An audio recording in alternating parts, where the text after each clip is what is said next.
පින්වත්නි අද මේ ධර්ම දේශනාව සඳහා මා මාතෘකා කරගන්නට යෙදුනා අංගුත්තර නිකායට අයත් සූත්‍ර දේශනාවක්. මේ සූත්‍ර දේශනාවේ නම තමයි මල්ලිකා සූත්‍රය. බුදුරජාණන් වහන්සේ විවිධ පුද්ගලයන්ට පින්වත්නි ඒ අවස්ථාවන් වලදී දේශනා කරන්නට යෙදුන ධර්මයේ ඇතුළත් සූත්‍ර ඒ පුද්ගලයාගේ නමින් සඳහන් කරලා තියෙනවා. සූත්‍ර පිටකයේ පරිශීලනය කරනකොට අපිට දකින්න ලැබෙනවා. ඒ වගේ සූත්‍ර දේශනාවක් තමයි මල්ලිකා සූත්‍රය කියලා කියන්නේ. පින්වත්නි දවසක් මල්ලිකා දේවිය බුදුරජාණන් වහන්සේ හමු වෙන්න ගිහිල්ලා මල්ලිකා දේවියගේ හිතේ තිබුණ ප්‍රශ්නයක් බුදුරජාණන් වහන්සේගෙන් අහනවා. ගිහිල්ලා බුදුරජාණන් වහන්සේගෙන් අහනවා කෝනුකෝ බන්තේ හේතුන පච්චයෝ යේන මිදේ කච්චෝ මාතුගාමෝ දුබ්බන්නාච හෝති. බුදුරජාණන් වහන්සේ මෙන්න මේකට හේතුව මොකද්ද? පත්‍ය මොකද්ද? සමහර කාන්තාවෝ දුර්වර්ණයි. අද ගත්තම ගොඩාක් කාන්තාවන්ට තියෙන ගැටලුවක් නේද? ලස්සන වෙනවා කියන එක. උප්පත්තියේ ඉඳලා දැනුම් තේරුම් තියෙන යම්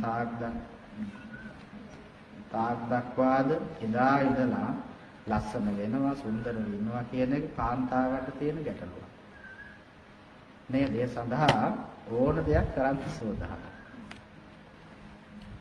ඉතින් මේ සූත්‍ර දේශනාව කියවනකොට පරිශීලනය කරනකොට පේන කාරණාවක් තමයි මල්ලිකා දේවිය චරම ලස්සන කෙනෙක් නෙමෙයි.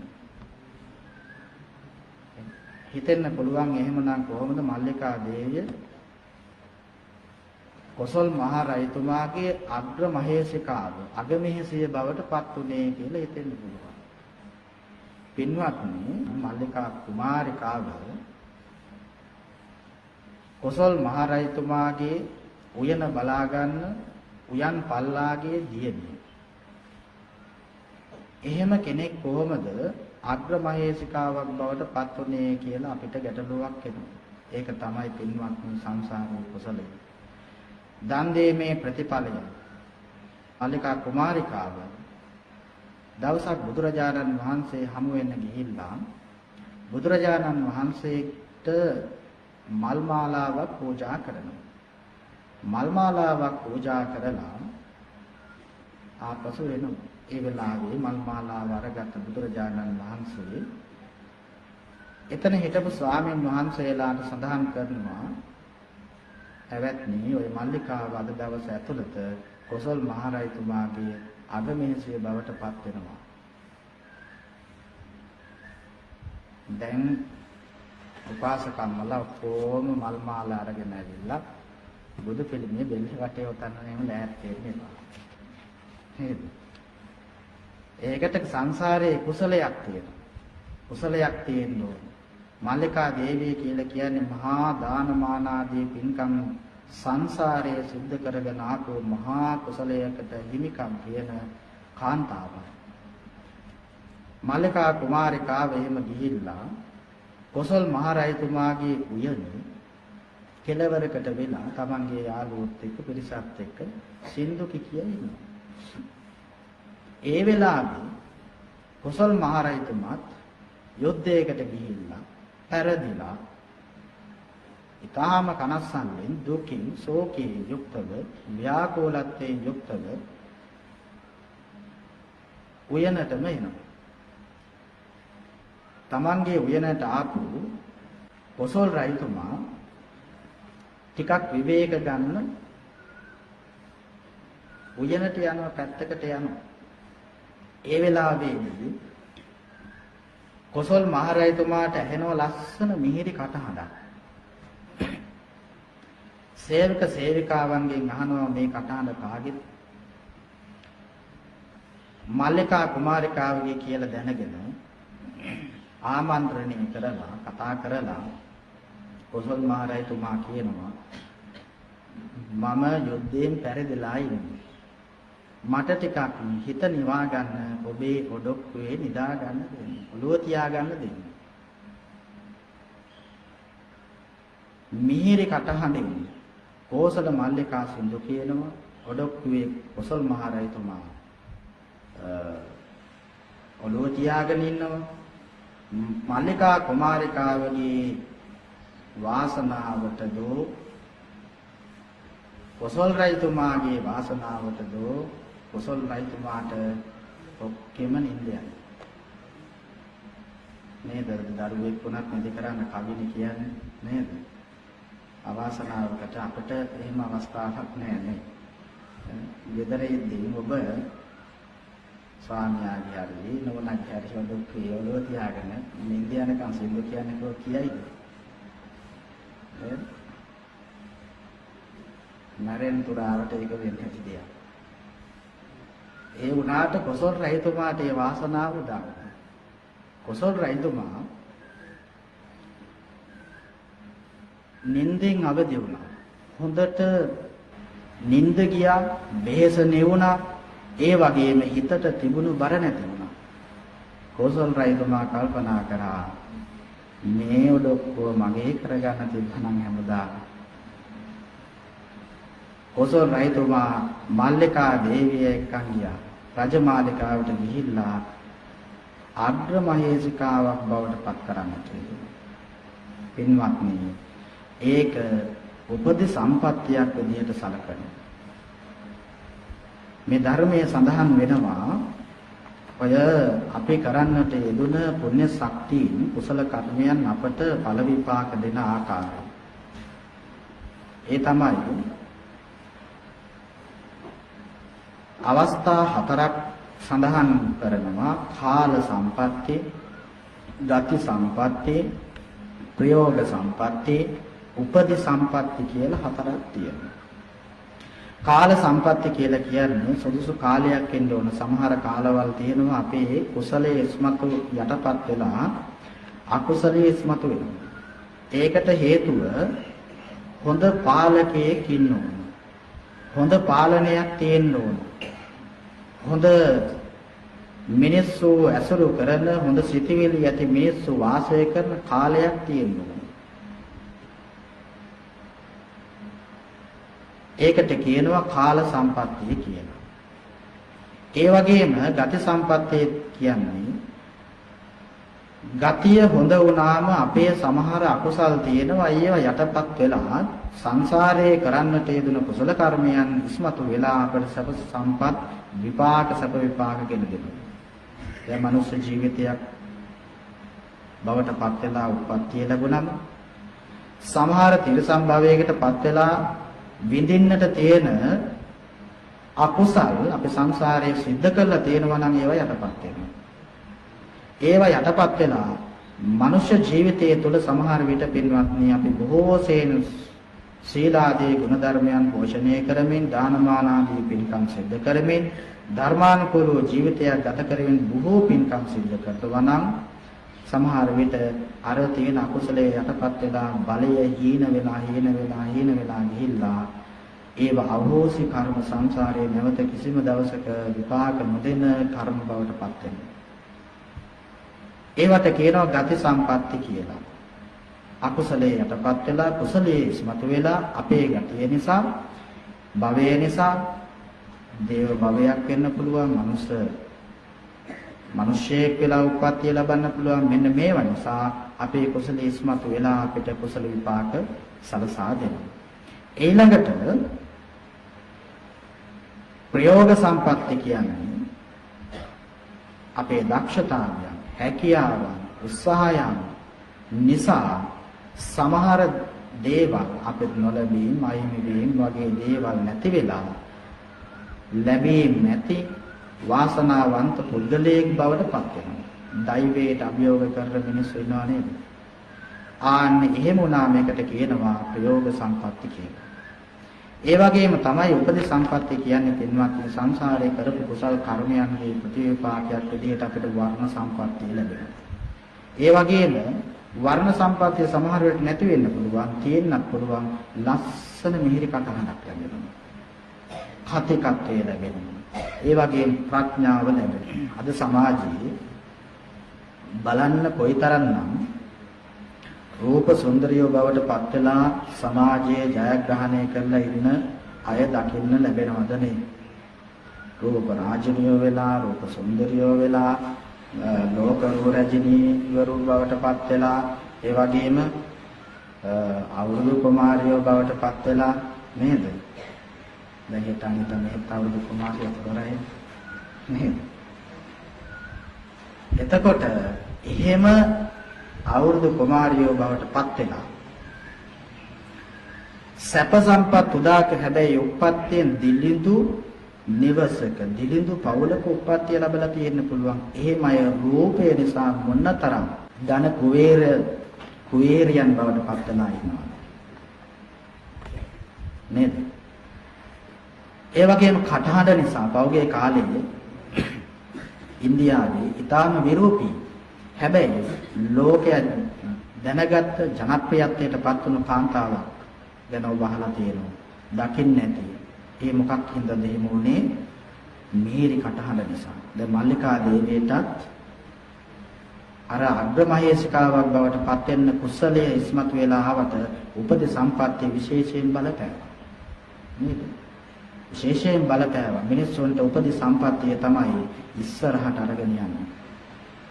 සමහර අය ඉන්නවා ප්‍රඥාවෙන් අපිට gedara ගැටලුවක් ප්‍රශ්නයක් වුණාම පින්වත්නි සමහරව ඉන්නවා කතා කරන්න බෑ කීර්තියක් නේද? ඒත් යනවා මෙහෙත් යනවා ඔළුව විකාර වෙලා වගේ පිස්සු හැදිච්ච අය වගේ කතා කරන්න බෑ පොඩ්ඩක් ඉන්නවකො. මම මේ ප්‍රශ්න විසඳ ගන්නකම් මද නොදී ඉන්නවකො නේද? අපේ සමහර අයගේ ප්‍රඥාව ටිකක් හීනයි, සමහරුන්ගේ ප්‍රඥාව ඉහළයි. එහෙම අයට දහසක් ප්‍රශ්නයක් නැහැ. ඒටත් උත්තර දෙනවා, මෙහෙටත් උත්තර දෙනවා. එන ප්‍රශ්නත් විසඳ ගන්නවා, ශනිකව විසඳ ගන්නවා. අපි අවුරුද්දක් විතර විසඳන ප්‍රශ්න සමහර ශනියෙන් විසඳලා දානවා. ඒ තරම් ප්‍රඥාව තියෙනවා. ඒකට උපදී සම්පත්තිය කියලා කියනවා. කතිකත්වය නිසා ප්‍රසිද්ධත්වයට පත් වෙන අය. මේවට කියන උපදී සම්පත්තිය කියලා මල්ලිකා දේවියත් පින්වත්නි අන්න එහෙම පෙර සංසාරයේ තිබුණ කුසලය උපදී සම්පත්තිය නිසා ඉස්මතු වෙලා. ඒ නිසා අග්‍රමහේසිකාවක් බවට පත් වුණා. ඉතින් යන්නේ එහෙම අග්‍රමහේසිකාවක් බවට පත් වෙලා ටික කාලෙකින් ගිහිල්ලා තමයි බුදුරජාණන් වහන්සේගෙන් අහන්නේ. මොකක්ද අහන්නේ? බුදුරජාණන් වහන්සේ ප්‍රශ්න 4ක් අහනවා තමන්ගේ හිතට තිබුණු ප්‍රශ්න. බුදුරජාණන් වහන්සේ සමහර කාන්තාවෝ දුබ්බන්නා, සමහර කාන්තාවෝ ඉන්නවා දුර්වර්ණයි. මෙතනදී දුර්වර්ණයි කියලා සඳහන් කළේ ධර්මයේ පැහැදිලි කරන්නේ දැන් අපි ව්‍යවහාරයේ පින්වත්නි අවලස්සනයි කියන්නේ කළු පාට කියලා හිතන්නේ එහෙම නැහැ. කළු අය ඉන්නවා hina වෙනකොට හරි ලස්සනයි. කතා කරනකොට හරි ලස්සනයි. බලන්න හරි ලස්සනයි. ඒ වුණාට සමහර සුදු අය ඉන්නවා කොච්චර තක්කාලි ගෙඩි වගේ මොන නේද? කතා කරන්න කැමති නැහැ. බලන්න කැමති නැහැ. බලන්න ප්‍රියතාවයක් නැහැ. බුදුරජාණන් වහන්සේ අවලස්සනයි කියලා කියන්නේ මෙතනදී සඳහන් කරන්නේ කළු පාටයි කියන එක නෙමෙයි. සමහරුන්ගේ ශරීරවල ඔබ දැකලා තියෙනවද මේ හැමේ ගෙඩි ඇවිල්ලා තියෙනවා. එහෙම අය ඉන්නවා මේ සංසාරේ කරපු අකුසල කර්මයන්ගේ ප්‍රතිඵල. ගෙඩි දාලා, කුෂ්ඨ දාලා, හැම ගැලවෙලා විවිධ මේ සම විරෝපී බවට පත් වෙලා ඉන්න අය ඉන්නවා. ඒ වගේම ඔබ දැකලා තියෙනවා සමහරුන්ගේ මේ හැම ඉරිලා දකින්න ප්‍රියතාවයක් නැති කෙනෙක් බවට පත් වෙලා ඉන්නවා. මේක මල්ලිකා දේවිය කාන්තාවක් නිසා ඇහුවට බුදුරජාණන් වහන්සේ මේ දෙන උත්තර කාන්තාවකටම විතරක් නෙමෙයි පිරිමින්ටත් අදාළයි. සමස්තයකට සාපේක්ෂවයි බුදුරජාණන් වහන්සේ උත්තර දෙන්නේ. ඊළඟට අහනවා සමහර කාන්තාවෝ දුර්වර්ණයි, සමහර කාන්තාව දුරූපා, විරූපී. එහෙම අයත් අපිට දකින්න ලැබෙනවා. විරූපී. ඒ වගේම සුපාපිකා දකින්න මිනිස්සු ප්‍රියතාවයක් නැහැ. සුපාපිකා කියන වචනේ තේරුම දකින්න ප්‍රියතාවයක් නැහැ. ප්‍රසාදයක් නැහැ. අපාය සහගතයි කියලා ධර්මයෙන් පැහැදිලි කරන්නේ. සමහර දුරෙන් එනකොට කතා වෙනවා අන්න අර මිනිස්සයා එනවා. අන්න අර ගෑන් කෙනා එනවා. කතා නම් කරන්න යන්න එපා. විනානම් වෙන්න යන්න එපා. ඔය ගෑණි මෙහෙමයි ඔය මිනිහා මෙහෙමයි කියලා අපි සමහර අයට චෝදනා කරනවා නේද? අපි එහෙම චෝදනා කරන්න අපිට ඒ සිතුවිලි පහළ වෙනකොට අපිටත් අකුසලයක් සිද්ධ වෙනවා. හැබැයි ඒ වගේ සිතුවිලි පහළ වෙනවා කියලා කියන්නේ කෙනෙක් කෙරෙහි ඒ කෙනා සංසාරයේ මොනතරම් අකුසලයක් සිද්ධ කළාද? ආශ්‍රය කරන්න අසුර කරන්න කැමති නැහැ. ඊළඟට අදස්සනාය දකින්න කැමති නැහැ. ප්‍රතික්ෂේප කරලා දානවා. එතකොට මල්ලිකා දේවිය අහනවා බුදුරජාණන් වහන්සේ සමහර කාන්තාවෝ හරි අවලස්සනයි. ලස්සන නෑ විරූපී. දකින්න ප්‍රියතාවයක් නෑ. දැක්කම ප්‍රසාදයක් නෑ. ඒ වගේම දාලේ දාච හෝති අපසන්නා අප්පභෝගා හරිම දුප්පත්. දිලිඳුයි. තමන්ටම කියලා උපභෝග පරිභෝග කිසිම දෙයක් නැහැ. ධන දාන්නේ වස්තුන් නැහැ. අපභෝග අල්ප භෝග වලින් යුක්තයි. කාලා බීලා ඇඳලා පැළඳලා ඉන්න පුළුවන්. ඒ වුණාට සැපයක් ජීවිතේ නැති අය බවට පත් වෙලා ඉන්නේ. ඒ වගේම ඒ අයට කිසිම යසසක් නැහැ, කීර්තියක් නැහැ, ප්‍රසාදයක් නැහැ, ජනප්‍රියත්වයක් නැහැ.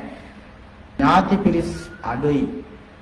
පිරිවර සම්පත්තිය අඩුයි. හිත මිතුරන් අඩුයි. උදව් උපකාර කරන්න නැහැ. බුදුරජාණන් වහන්සේ පළවෙනි ප්‍රශ්නේ අහනවා.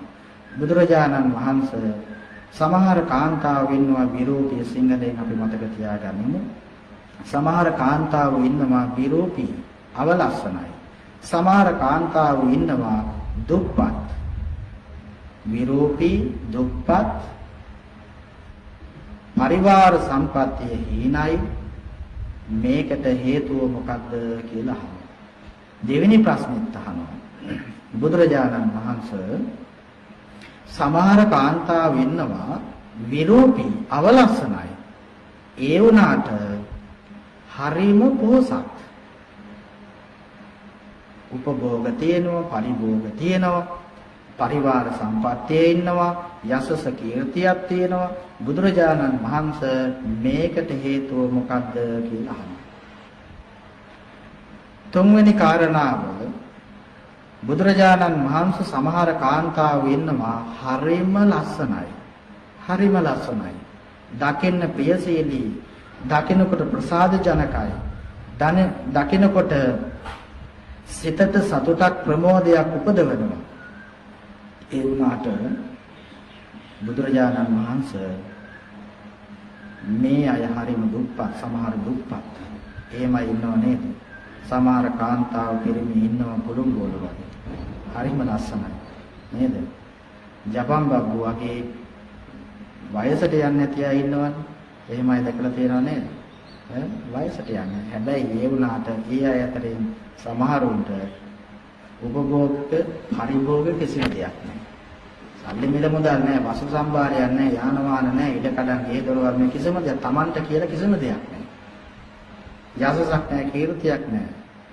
පරිවාර සම්පත්තියක් නැහැ. බුදුරජාණන් වහන්සේ මේකට හේතුව මොකක්ද? අන්තිම ප්‍රශ්නේ අහනවා. හතරවෙනි ප්‍රශ්නේ බුදුරජාණන් වහන්සේ සමහර කාන්තාව ඉන්නවා හරිම ලස්සනයි, හරිම ප්‍රියශීලී, ප්‍රියජනකයි. ඒ වගේම තමයි ඒ අය හරිම පෝසත්.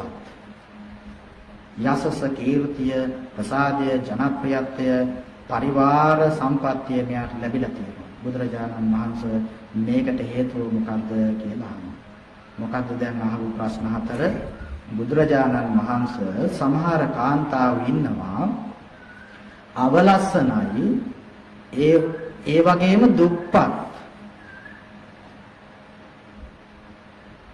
දෙවෙනි ප්‍රශ්නේ අහනවා බුදුරජාණන් වහන්සේ සමහර කාන්තාවෝ ඉන්නවා අවලස්සනයි ඒ වුණාට යසස කීර්තිය පරිවාර සම්පත් සහිත කොට ඇති බොහොම පෝසත් අය බවට පත් වෙලා උපත් ලැබලා ඉන්නවා. මේකට හේතුව මොකක්ද?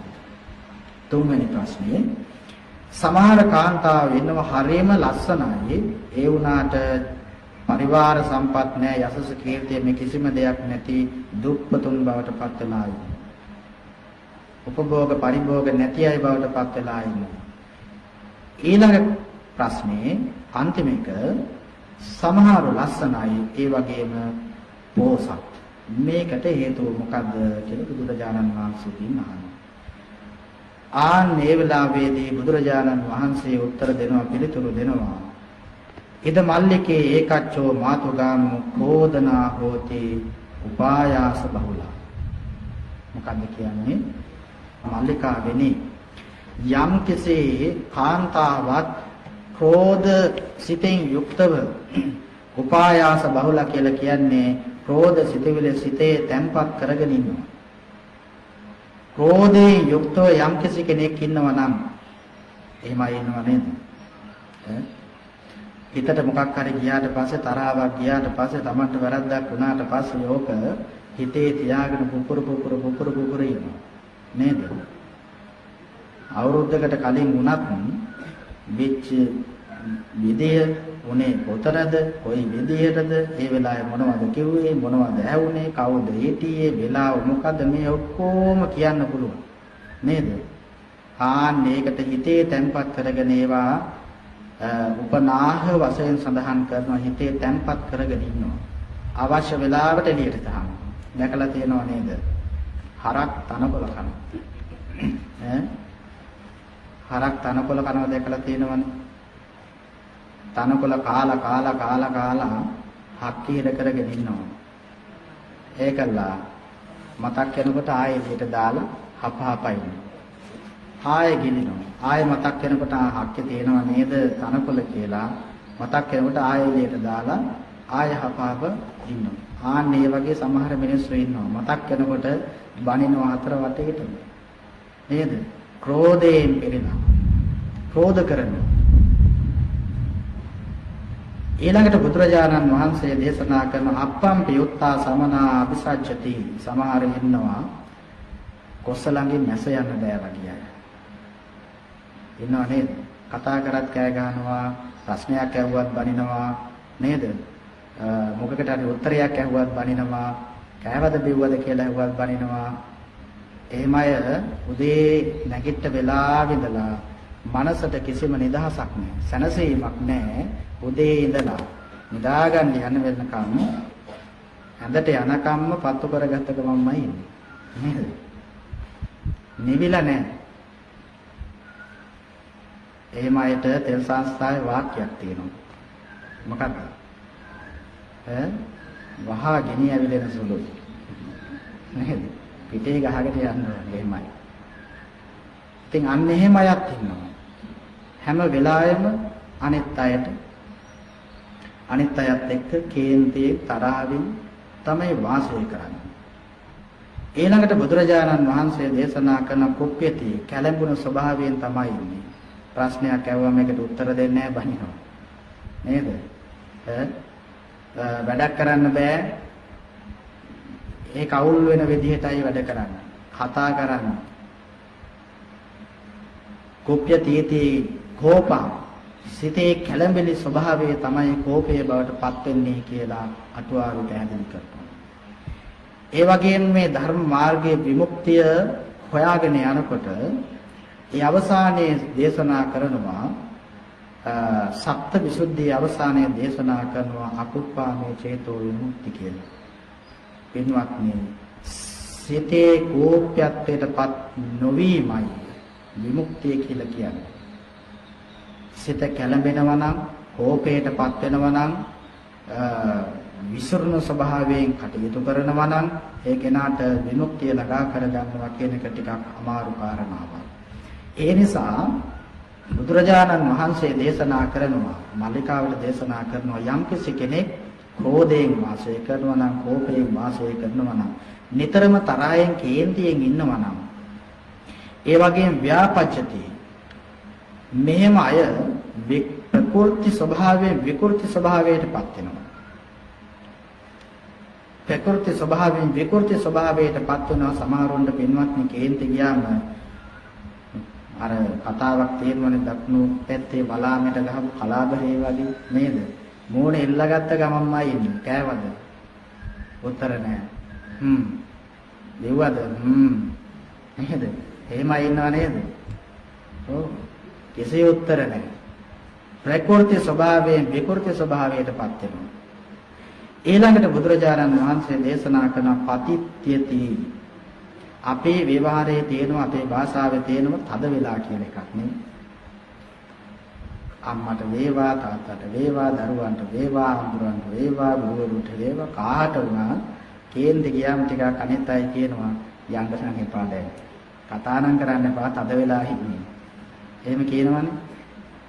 මේක පින්වත් බුදුරජාණන් වහන්සේ භාවිතා කරපු වචනය පතිත්‍යති කියලා. කේන්ත ගියාම ක්‍රෝධය ගෙන්නකොට තද වෙනවා. මොනවද තද වෙන්නේ? මනස හිර වෙනවා. මසස් තද වෙනවා. එතකොට ලේ ගමනාගමන ඇන හිටිනවා. අඩු වෙනවා. ලේ රත් වෙනවා, රතු වෙනවා. එහෙම වුණාට පස්සේ දැන් අභිධර්මයේ හෘදය වස්තුව කියලා එකක් තියෙනවා මේ හදවත පිළිබඳව උගන්වන එකක්. එතකොට ඒදී සඳහන් කරනවා පැහැදිලි කරනවා මේ ශරීරයට ලේ මුදා හරින්නේ කොතනින්ද? හදවතෙන් කියලා. ඒ වගේම ධර්මයේ පැහැදිලි කරනවා හදවතෙන් මුදා හරිනවා නම් ලේ ධාතුව මේ ශරීරයට පිරිසිදු ලේද ගමන් කරන්නේ අපිරිසිදු ලේද ගමන් කරන්නේ කියලා Tamanට පුළුවන් නිගමනය කරන්න. කොහොමද නිගමනය කරන්නේ? Taman ගන්න සිතුවිලි අපිරිසිදුයි නම් ලේ ධාතුව අපිරිසිදුයි. Taman ගන්නා වූ අයහපත් වූ සිතුවිලි එක තමයි ශරීරයට මුදාහරන ලේ ධාතුව ගමන් කරන්නේ. කොයි ආකාරයෙන් පිරිසිදු ආකාරයෙන්ද අපිරිසිදු ආකාරයෙන්ද කියලා. ගන්නා වූ සිතුවිලි පිරිසිදුයි නම් ඒ පිරිසිදු ස්වභාවයෙන් යුක්ත ලේ තමයි ශරීරයට මුදාහරින්නේ. ආන්නේ මුදාහරිනකොට එක කාරණාවක් ධර්මයේ පැහැදිලි කරනවා පිරිසිදු ලේ ධාතුවත් එක්ක ශරීරයේ තියෙන ලෙඩ රෝග පවා පාලනය කරගන්නට බලවත් කර්ම නැත්තම් සංසාරේ එවන් වූ යම්කිසි රෝගයක් තියෙනවා නම් ඒ රෝගය වැළඳෙන්නට සංසාරේ බලවත් කර්ම නැත්තම් වැළඳෙනා වූ රෝගය නිවාරණය කරගන්නට පුළුවන්කම තියෙනවා. ඒ වගේම තමයි අපිරිසුදු ලේ ධාතුවක් මේ ශරීරයට ගමන් කරනවා නම් නැති ලෙඩ පවා ඇති වෙන්න හේතුවක් වෙනවා. ඉතින් මේ පිළිබඳව මම ගැඹුරින් පැහැදිලි කරන්න බලාපොරොත්තු වෙන්නේ. ඉතින් බුදුරජාණන් වහන්සේ දේශනා කරන්නේ මෙන්න මේ තදවීම නිසා යහපත් වූ සිතිවිලි ඇති කරගන්නට බැරි වෙනවා. ඒ නිසා තමයි ශ්‍රණික කෝපය නිසා පහර දුන්නා, ඝාතනය කරා වගේ දේවල් අපිට ඇහෙන්න ලැබෙන්නේ. ඇයි? ඒ තද වීම, මනසේ සිරවීම නැවත ලිහිල් වෙනකම් ඒ තද ගතිය විදිහටම තියෙනවා. මං කරන්නේ හොඳ දෙයක්ද නරක දෙයක්ද කියලා හිතා ගන්න බැරි වෙන තරමටම මිනිස්සු සිරමේ ක්‍රෝධය තුළ සිරවීමකටපත් වෙනවා. බුදුරජාණන් වහන්සේ දේශනා කරනවා මාලිකාවෙනි යම් කෙනෙක් තරහෙන් ඉන්නවා නම් ක්‍රෝධයෙන් ඉන්නවා නම් කේන්තියෙන් කටයුතු කරනවා නම් ඒ වගේම තමයි සාන ධාතා හෝති සමනස්සවා බ්‍රාහ්මනස්සවා අන්නං පානං වත්තං යානං මාලා ගන්ධ විලේපනං සේයා වසත පදීපේය. බුදුරජාණන් වහන්සේ දේශනා කරනවා විරෝපී වෙන්න හේතුව මොකද්ද? ක්‍රෝධයෙන් තරහෙන් කටයුතු කිරීම, සිතවිලි පහළ කර ගැනීම. ඒ වගේම මෙයා දිලිඳු වෙන්න හේතුව ශ්‍රමණයන්ට වේවා, භික්ෂූන්ට වේවා, බ්‍රාහ්මණයන්ට වේවා සීලාදී ගුණධර්ම පෝෂණය කරන අයට වේවා සත්පුරුෂයන්ට වේවා අන්නම් පානං ආහාර පාන දෙන්නේ නැහැ. වත්තම් ඇඳුම් පැළඳුම් දෙන්නේ නැහැ. යානං මෙතනදී යානං කියලා සඳහන් කරන්නේ යාන වාහන ඒ වගේම දෝලාවන් වගේම පයට පාවහන් වලටත් යානං කියලා සඳහන් කරනවා. මේවා ඡත්‍ර කුඩ ඒ වගේම Taman කැමති දේවල් තියෙනවා නම් ඒවා අනිත් අයට දෙන්න කියලා ධර්මයේ පැහැදිලි කරන්නේ. එහෙම දෙන්නේ නැහැ කියනවා. මාලා ගන්ධ විලේපන ස්වාමීන් වහන්සේලාට හෝ වේවා සත්පුරුෂයන්ට හෝ වේවා සීලාදී ගුණ ධර්මයන් තියන අයට වේවා බුදුරජාණන් වහන්සේ මෙතන විශේෂයෙන්ම අවධාරණය කරනවා සමනං වා බ්‍රාහ්මණං වා භික්ෂූන්ට මාලා ගන්ධ විලේපන ආදිය දෙන්නේ නැහැ. අපේ මාලා ගන්ධ විලේපන ධාරණ මණ්ඩන කියලා සමාදන් කරවලා ආන්දරෝ අපි මාලා ගන්ධ විලේපන දෙන්නවා කියලා හිතෙන්න පුළුවන්. නේද?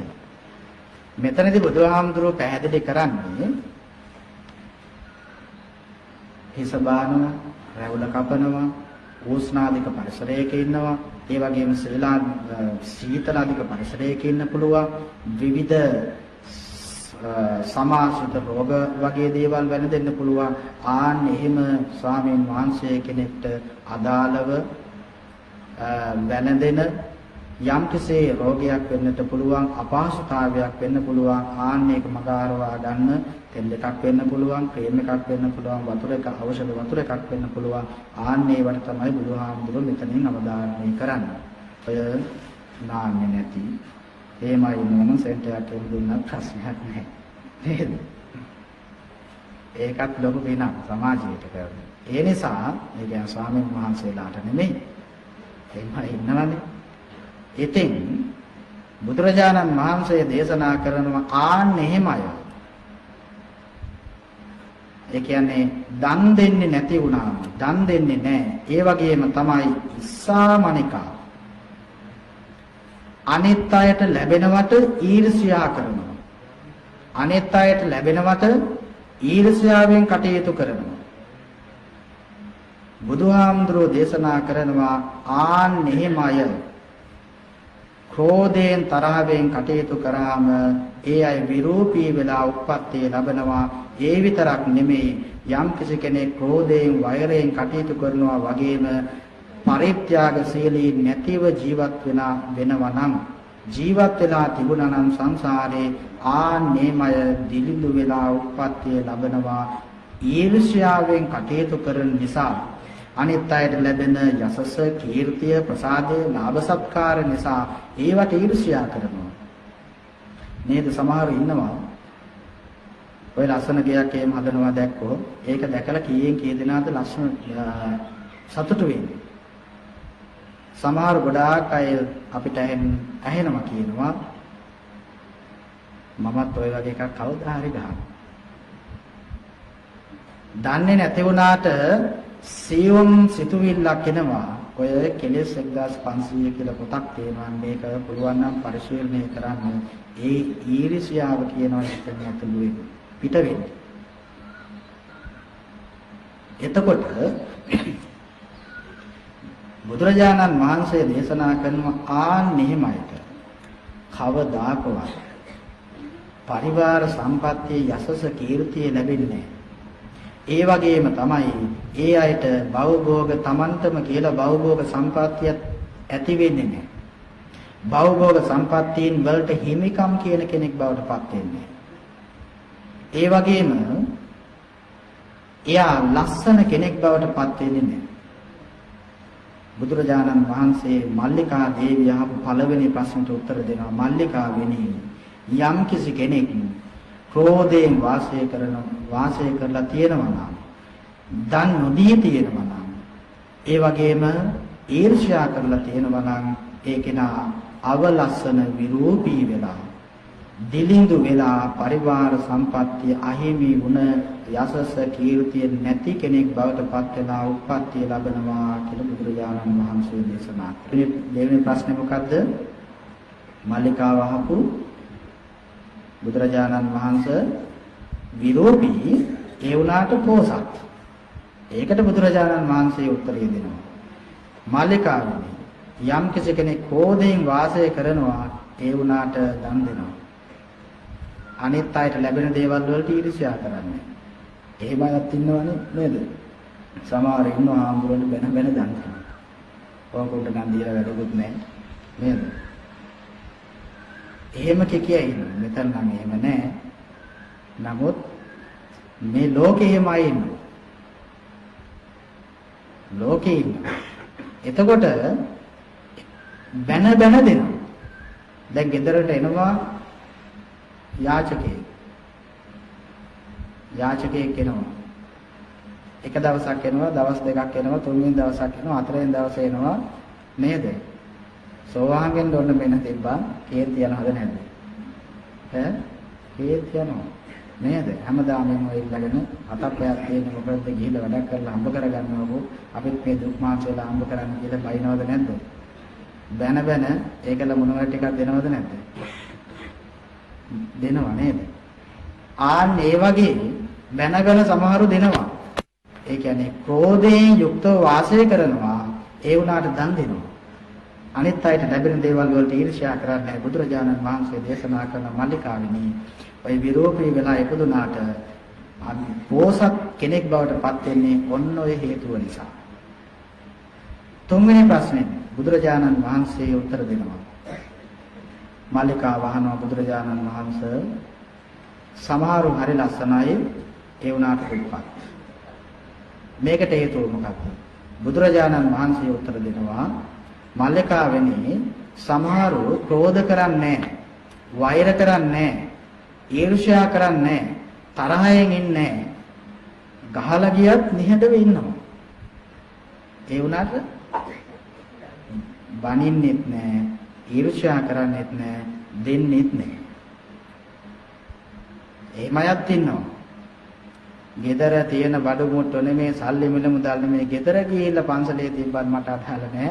බලට ඕන දෙයක් මන්නම් ඔබට ගාව ගන්න නම් එපා මන්නම් ගන්නේ පැත්ත බලන්න. දෙනවට අකමැතිත් නැහැ. දෙනවට බනින්නෙත් නැහැ. හැබැයි දෙන්නෙත් නැහැ. ආන්න එහෙමය ලස්සන කෙනෙක් වෙලා උප්පත්තිය ලබනවා කියනවා. හැබැයි දිලිඳු කෙනෙක් වෙලා උප්පත්තිය ලබන්නේ කියලා කියනවා. හතරවෙනි කාරණාව බුදුරජාණන් වහන්සේ කියන මල්ලිකාවනි සමහරු ඉන්නවා හරිම ලස්සනයි මල්ලිකා වහනවා හරිම ලස්සනයි ඒ වුණාට ඒ වගේම පෝසත්. මේකට හේතුව මොකද්ද? මල්ලිකාවනි යම්කිසි කෙනෙක් ක්‍රෝධ කරන්නේත් නැහැ වෛර කරන්නේත් නැහැ තරහෙන් නෙමෙයි ඉන්නේ. පින්බර සිතුවිලි ඇති කරගෙනයි වාසය කරන්නේ. මෛත්‍රී සාගත සිතුවිලි ඇති කරගෙනයි වාසය කරන්නේ. ඒ වගේම ඒ අය අනිත් අයට දෙනවා පරිත්‍යාගය කරනවා අනිත් අයට ලැබෙන ලාභ සත්කාර කීර්තිය ප්‍රශංසාව යසස මේ කිසිම දෙයකට ඊර්ෂ්‍යා කරන්නේත් නැහැ. ආන්නේ මය හරිම ලස්සන කෙනෙක් බවට පත් වෙලා පින්වන්ත රූපයක් බවට පත් වෙලා උප්පත්තිය ලබනවා. ආන්නේමය ඊතාම පොසත් කෙනෙක් බවට පත් වෙලා උප්පත්තිය ලබනවා කියලා බුදුරජාණන් වහන්සේ දේශනා කරනවා. බුදුහාමුදුරුවෝ දේශනා කරනවා පින්වත්නි. ක්‍රෝධයෙන් වාසය කරන දන්නෝදී වාසය කරන අනිත් අයගේ ලැබීම් වලට ඊර්ෂ්‍යා කරන යම්කිසි කෙනෙක් ඉන්නවා නම් එහෙම අය සංසාරේ සුගතිගාමී බවට පත් වෙන්නේ නැහැ. ක්‍රෝධ කරන්නේ කවුද පින්වත්නි? වෛර කරන්නේ කවුද? නිතරම කේන්තියෙන් තරහෙන් අනිත් කෙනා පිළීමේ හිංසාවට ලක් කිරීමේ සිතුවිලි දරන්නේ කවුද? තිරිසන් සත්තු. ධර්මයේ පැහැදිලි කරන අත්සාලින්නේ යපොරණියක විස්තර කරනවා යම් කෙනෙක් මේ ක්‍රෝධ වෛර සිතුවිලි වලට කැමැත්තෙන් නම් මැරෙන්නේ ඒ සිතුවිලි වලින් නම් මේ පරලෝ යන්නේ එයා තිරිසන් දුගතිගාමී බවට පත් වෙනවා. ඒ නිසා බුදුහාමුදුරෝ දේශනා කරපු ධර්මයේ තමයි ක්‍රෝධ නොකර වාසය කරන්න. ක්‍රෝධ නොකර වාසය කරන්න, දානේ පරිත්‍යාග සීලී භාවයේ ජීවිතේ පුරුදු පුහුණු කරන්න, ඊර්ෂ්‍යා නොකර වාසය කරන්න. ආනේ එහෙම අය මරණින් මතු යත්ත යත්ත පච්චා ජාති ඒ පසු භවයන් තුළදී මරණයෙන් පස්සේ අබිරූපාච පරං වන්නම් පොක්කරසායති සමන්නාගතා. ඒ අය උතුම් ලස්සනකින් යුක්තව උසස් ලස්සනකින් යුක්තව උප්පත්තිය ලබනවා. පරං වන්නම් පොක්කරතාය සමන්නාගතා. මේ මොකද්ද කියන්නේ? ලස්සන විතරක් මදනේ හැඩටත් ඉන්න එපා නේද? හැඩත් බලන්න. ඒකනේ ජිම් යන්නේ දැන්. හැබැයි ඔබ දානමාලාදී පින්කම් කරනවා නම් උපතින්ම ඔබට හැඩරුව ලැබෙනවා.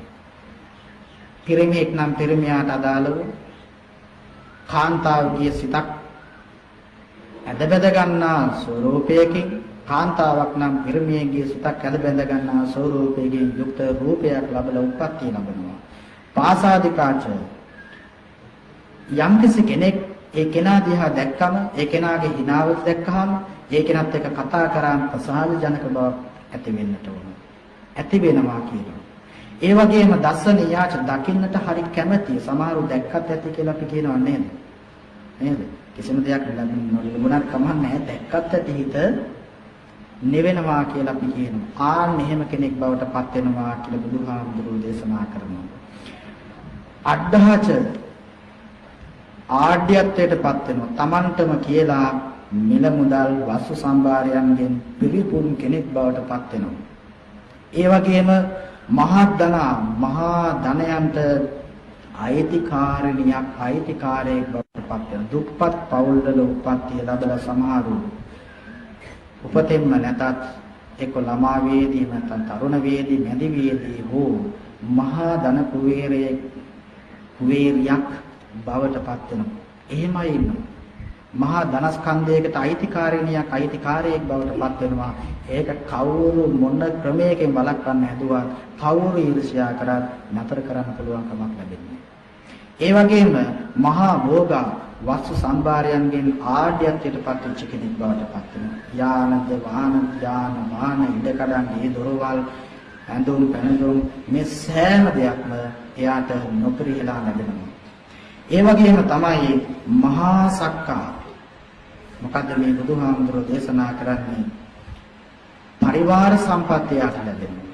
එයාගේ කීර්තිය දසත පැතිරිලා යනවා. එයා කෙරේ යසස වඩා වර්ධනය වෙනවා. එයාගේ ගුණස්කන්ධයන් දසත පැතිරලා යනවා කියලා බුදුහාමුදුරෝ දේශනා කරනවා.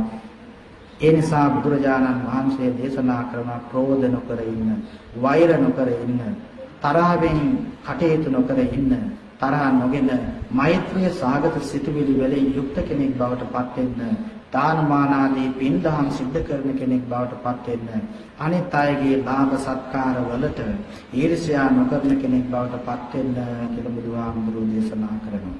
උන්වහන්සේ දේශනා කරනවා පින්වත්නි, යම්කිසි කෙනෙක් ක්‍රෝධ කරනවා නම් ක්‍රෝධයේ බහුලය හඳුනා ගන්න පුළුවන්.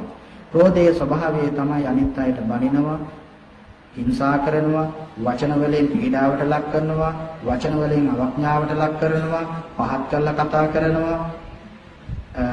ඒ වගේම තමයි ක්‍රෝධයේ බහුලය විහිළු කරන්න උනත් අනිත් අයගේ දුර්වලතාවයක් ගන්නවා. අනිත් අයගේ නැතිබරිකමක් ගන්නවා. අනිත් අය අවඥාවට ලක් කරලා තමයි විහිළුවක් උනත් කරන්නේ. ඒ වගේම තමයි ප්‍රශ්නයක් ඇහුවම ප්‍රියමනාප සීලී උත්තරයක් දෙන්නේ. කතා කරන්න බෑ. ප්‍රශ්නයක් විසඳ ගන්න බෑ. අපේ පේරුකාණේ චන්දවිමල නායක මහින්පාණන් වහන්සේ මේ ක්‍රෝධය පිළිබඳව හොඳට පැහැදිලි කරලා තියෙනවා. බුදුරජාණන් වහන්සේ දේශනා කරනවා අක්කෝදෝ ජිනේ කෝදම්. ක්‍රෝධය තියෙන කෙනෙක් මෛත්‍රියෙන් තමයි අසාදුම් සාදුනා ජිනේ. අසත්පුරුෂකම සත්පුරුෂත්වයෙන් තමයි ජය ගන්නට ඕන කියලා බුදුහාමුදුරුවෝ දෙනවා. ඒ වගේම ලෝභය දානයෙන් පරිත්‍යාගයෙන් තමයි ජය ගන්නට ඕන කියලා බුදුරජාණන් වහන්සේ පැහැදිලි කරනවා. ඒ නිසා පින්වත්නි, ඔබ එවන් ක්‍රෝධ නොකරන, දානය ජීවිතේ පුරුදු පුහුණු කරන කෙනෙක් බවට පත් වෙන්න මල්ලිකා දේවියට මේ කාරණාව බුදුරජාණන් වහන්සේ පැහැදිලි කරනවා දේශනා කරනවා. ඒ වෙලාවේදී මල්ලිකා දේවිය බුදුරජාණන් වහන්සේ එනම් මම සංසාරේ බොහෝ ක්‍රෝධ කරපු කෙනෙක්, තරහෙන් වාසය කරපු කෙනෙක්. ඒ වුණාට මං සංසාරේ බොහෝ සෙයින් දානය නම් දීලා තියෙනවා. දැන් බලන්නකො කොච්චර ප්‍රඥාවන්ත සහ කොච්චර අනතිමානද. අපිට නම් මොකක් හරි කිව්වාට පස්සේ අපේ සංසාරේ අඩුපාඩුවක් අකුසලයක් හෝ පෙන්වා දුන්නාට පස්සේ අපි පිළිගන්න කැමතිද? ඒක මොන ක්‍රමයකින් හරි සාධාරණීකරණය කරලා යටපත් කරන්න හදනවා. මොන ක්‍රමයකින් හරි සාධාරණීකරණය කරන්න හදනවා. ඇයි? අපේ මාන්නය කියන එකක් තියෙනවා නේද? ඒ නිසා හැබැයි මල්ලිකාව කියනවා බුදුජානන් වහන්සේ මම සංසාරේ නම් මේ අකුසලිය සිද්ධ කළ ඇති, ක්‍රෝධ කළ ඇති. ඒ වුණාට මම අද ඉඳලා ක්‍රෝධ කරන්නේ නැහැ, වෛර කරන්නේ නැහැ, තරහෙන් කටයුතු කරන්නේ නැහැ. බුදුරජාණන් වහන්සේ මම දානයේ නැමැති කුසල කර්මය ඒ සත්පුරුෂ ක්‍රියාව බොහෝ සෙයින් අදින්දා දිගටම කරනවා. කේන්ති නොවන මෛත්‍රියෙන් යුක්තව අනිත් අයට ඊර්ෂ්‍යා කරන්නේ නැති කෙනෙක් බවට පත් වෙනවා. බුදුරජාණන් වහන්සේ මම තුන්වන් සරණ ගිය උපාසිකාවක් වෙනවා. මාව තුන්වන් සරණ ගිය උපාසිකාවක් බවට පිළිගනිත්වා කියලා බුදුරජාණන් වහන්සේට වන්දනා කරනවා. ඒ ආකාරයෙන් පින්වත්නි මල්ලිකා දේවියට වූ අධිෂ්ඨානය අපි හැමදෙනාම ප්‍රබාගෙන මල්ලිකා දේවිය වගේම ක්‍රෝධ නොකරන, දානමාන ආදී පින්දහම් සිද්ධ කරන, ඊර්ෂ්‍යා නොකරන, පරිත්‍යාගශීලී මානසිකත්වයේ ඇති පුද්ගලයෙක් බවට පත් වෙන්නට එසේ උතුම් වූ කුසලයෙන් පිරුණු, පිනින් පිරුණු පුද්ගලයෙක්, කාන්තාවක්, පුරුෂයෙක් බවට පත් වෙන්නට අපි හැමදෙනාටම අවසන උතුම් වූ නිවනේ සැනසෙන්නට මේ උතුම් වූ ධර්ම දේශනාව හැම දිනාටම උපකාරයක් වේවා, හේතු වාසනා වේවා කියලා අදිෂ්ඨාන කරමු. ආකාසට්ඨා ච බුම්මට්ඨා දේවානාගා මහිද්దికා පුඤ්ඤන්තං අනුමෝදිත්වා චිරන් රක්ඛන්තු ශාසනං පුඤ්ඤන්තං අනුමෝදිत्वा චිරන් රක්ඛන්තු දේශනං පුඤ්ඤන්තං අනුමෝදිत्वा චිරන් රක්ඛන්තු ත්වං සදා